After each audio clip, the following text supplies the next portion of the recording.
नमस्कार दोस्तों, आज हम बात करने वाले हैं भारत की अर्थव्यवस्था में साल 2023 टू 24 के दौरान हुए एक बड़े चेंज के बारे में। चलिए इन आंकड़ों को समझते हैं और देखते हैं कि इनका देश और हम जैसे निवेशकों के लिए क्या मतलब है। साल 2023 टू 24 में भारत की जीडीपी ग्रोथ रेट 8.2% रही, जो पिछले साल के 7% से ज्यादा है। ये एक बड़ी छलांग है और दिखाता है कि हमारी अर्थव्यवस्था मजबूती से आगे बढ़ रही है। पिछले साल के इसी समय की तुलना में इस साल के जनवरी से मार्च तक यानी फाइनेंशियल ईयर की आखिरी तिमाही में अर्थव्यवस्था में 7.8% की सालाना वृद्धि हुई, जो पिछले साल के 6.2% से ज्यादा है।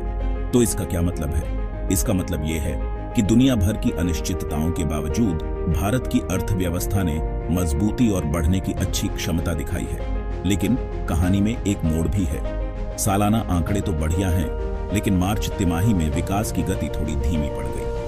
अक्टूबर-दिसंबर 2023 की तिमाही में तो अर्थव्यवस्था 8.6% की और भी तेज गति से बढ़ी थी। ये धीमापन थोड़ा चिंता पैदा कर सकता है, लेकिन इकोनॉमियों में ऐसे उतार चढ़ाव आना आम बात है। अब बात करते हैं कि निवेशकों और दुनिया भर की आर्थिक स्थिति के लिए इसका क्या मतलब है। भारत के मजबूत विकास के आंकड़े विदेशी निवेश को आकर्षित कर सकते हैं, क्योंकि ग्लोबल इन्वेस्टर्स हमेशा ऐसी इकोनॉमियों की तलाश में रहते हैं जो स्थिर हों और बढ़ रही हों। इसका मतलब ये हो सकता है कि भारतीय बाजार में सिर्फ स्थानीय कारोबारों के लिए ही नहीं, बल्कि अंतर्राष्ट्रीय हिस्सेदारों के लिए भी ज्यादा मौके होंगे। हम देशवासियों के लिए इस विकास का मतलब है रोजगार के नए मौके, मैन्युफैक्चरिंग में बढ़ोतरी और बेहतर सेवाएं। ये एक लहर जैसा असर है जो जीवन स्तर को काफी सुधार सकती है और लोगों को खर्च करने के लिए प्रेरित कर सकती है। आखिर में इन आंकड़ों का जश्न मनाते हुए भी जरूरी है कि हम अपडेटेड और एनालिटिकल रहें। आर्थिक रुझान बदलते रहते हैं और कई अंदरूनी और बाहरी कारणों से उनमें चेंज आ सकते हैं।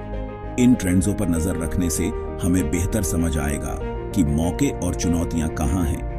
बस इतना ही आज के लिए भारत की 2023 टू 24 की जीडीपी ग्रोथ के विश्लेषण के बारे में और जानकारियों और अपडेट्स के लिए बने रहिए। और याद रखिए, चाहे आप निवेश कर रहे हों या सिर्फ अर्थशास्त्र के भी